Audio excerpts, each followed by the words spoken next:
Ngayon, masasabi nating tapos na ang tigil putukan sa gitnang silangan. Nakaranas ng trahedya ang hukbong sandatahan ng Estados Unidos sa gitnang silangan nang bumagsak ang attack helicopter na Apache malapit sa Strait ng Hormuz.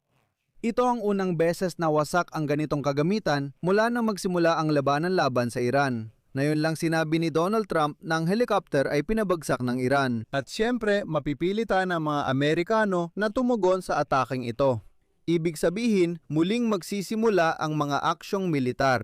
Kasabay nito, inanunsyo ni Donald Trump na pipirmahan na ang kasunduang pangkapayapaan kasama ang Iran sa mga susunod na araw. Ipinahayag din niya ang biglang pagbagsak ng presyo ng langis matapos ang pagpirma ng kasunduan.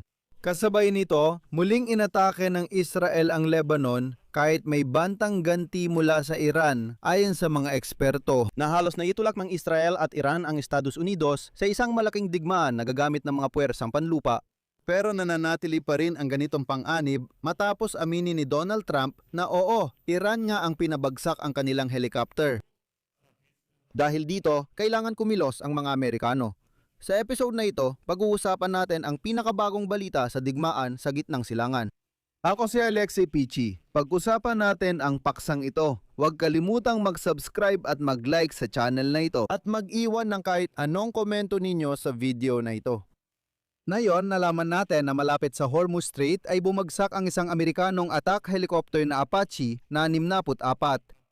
Unang beses na nawasak ang ganitong kagamitan mula nang magsimula ang labanan laban sa Iran. Nangyari ang aksidente ng military helicopter noong Lunes, Hunyo 8.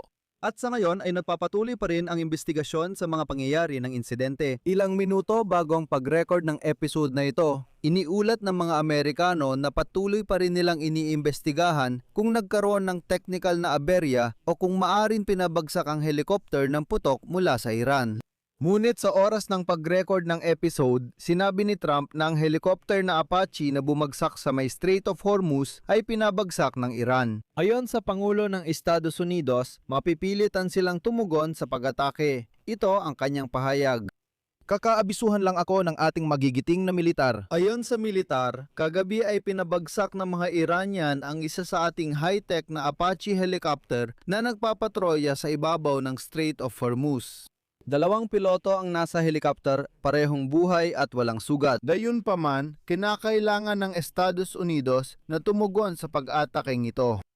Kumpirmado ng mga militar ng Amerika na 2 miyembro ng crew ng helicopter na Apache ng hukbong Amerikano ang ligtas na nailigtas matapos ang pagbagsak malapit sa baybayin ng Oman. Nangyari ito matapos ang paglala ng mga labanan sa Rion noong nakaraang weekend kung saan nagpalitan ng direktang mga pag-atake ang Iran at Israel sa unang pagkakataon sa loob ng ilang buwan noong Linggo ng gabi.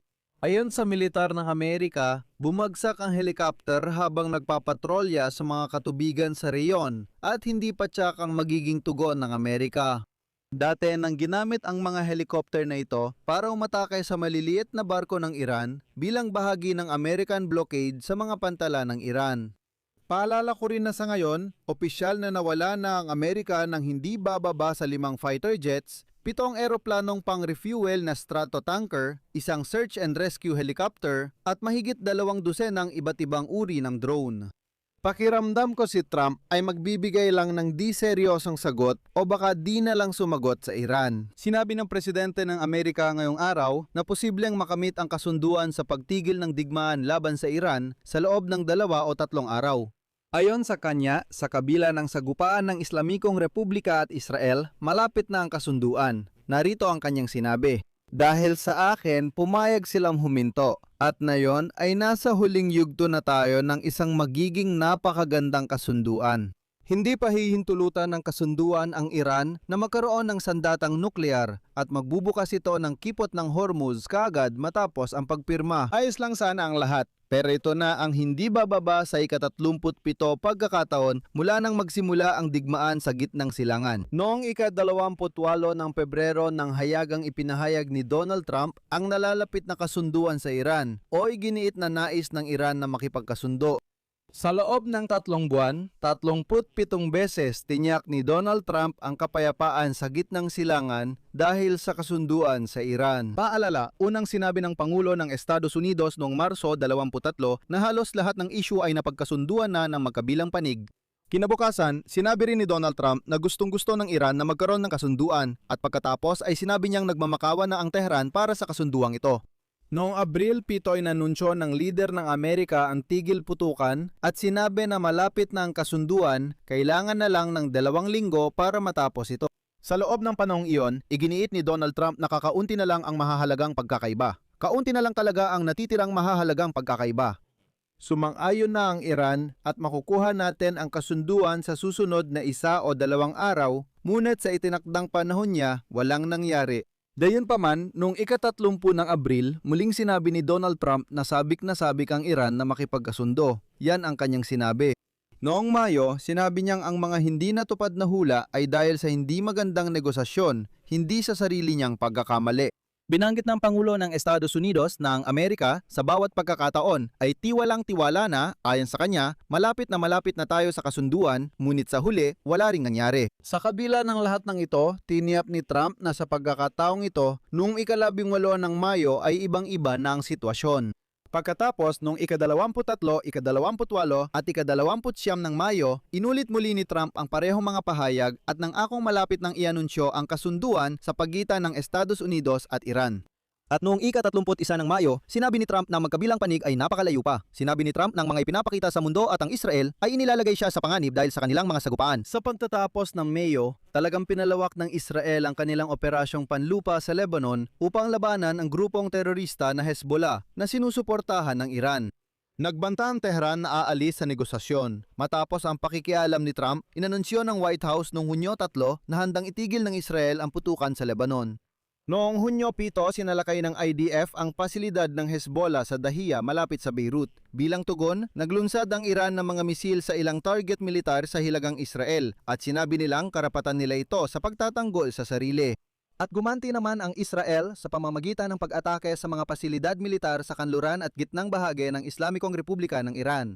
At nitong ika-9 ng Hunyo sa ika-37 na pagkakataon, inulit ni Trump ang pahayag na halos tapos na ang kasunduan sa Iran. Lumabas siya at sinabi, binagsak ng mga Iranian ang ating helikopter, kailangan nating gumanti.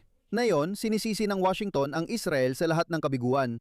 Sa loob ng 100 araw, mula na magsimula ang sigalot, hindi pa rin napagkasunduan ni Trump ang pagtigil ng digmaan at nitong huling 24 na oras ay todo ang kanyang pagsisikap pigilan ang ganap na muling pagsiklab ng digmaan.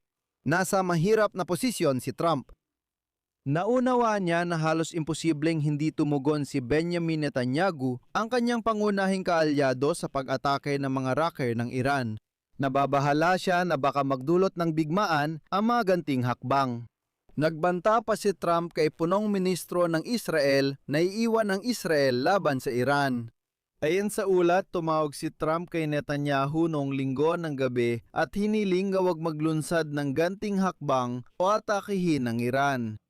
Iginiit ni Trump na makakamit niya ang kasunduan sa Iran sa ilang araw para maiwasan ang mga pag-atake o siya mismo ang mangangguna sa mga atake laban sa Iran.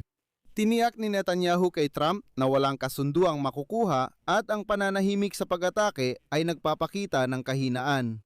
Matapos ang pagpupulong sa hepe ng seguridad at mga komander ng hukbong sandatahan ng Israel, ipinaalam ni Netanyahu sa White House ang desisyon niyang simulan ng pag-atake. Sa huli, tumigil ang Iran at Israel sa pag-atake sa isa't isa, pero napatuloy ang Israel sa pag-atake sa Lebanon. At ngayon ay nagiging malinaw na nabigo na naman ang kasunduan sa pagitan ng Estados Unidos at Iran. Ngunit dito, lumalabas ang mga balita na, kung mapapatunayan, ay lubos na makakasira sa reputasyon ni Donald Trump na bumatikos kay Barack Obama dahil umano, ayon sa kanya, nagdala ito ng cash na nakapatong sa mga paleta para sa mga Iranian para pumayag silang pumasok sa kasunduang nuklear noong 2015. Ganito kasi, isang ahensya na konektado sa Islamic Revolutionary Guard Corps ang nagsusulat na nagbayad ang Estados Unidos ng $3 bilyong na cash sa Iran kapalit ng pagtigil ng pag-atake sa Israel. At na ang perang ito ay totoong naihatid sa Tehran.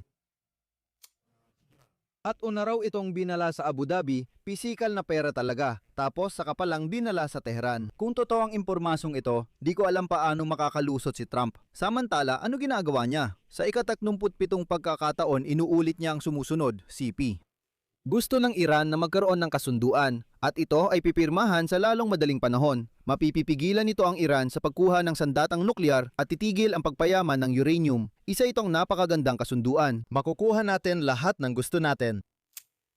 Sa madaling salita, dito ko natatapusin. Isulat ninyo ang inyong opinyon at mga konklusyon sa mga komento sa ilalim ng episode na ito. Mag-subscribe kayo sa channel, pindutin ang kampanilya at huwag kalimutang mag-like. Kung gusto ninyong suportahan ang trabaho ng YouTube channel na ito, maaari kayong magbigay ng donasyon gamit ang alinmang link at detalye na nasa description ng video na ito. Yun lang po, ingatan ninyo ang inyong sarili. Paalam sa lahat.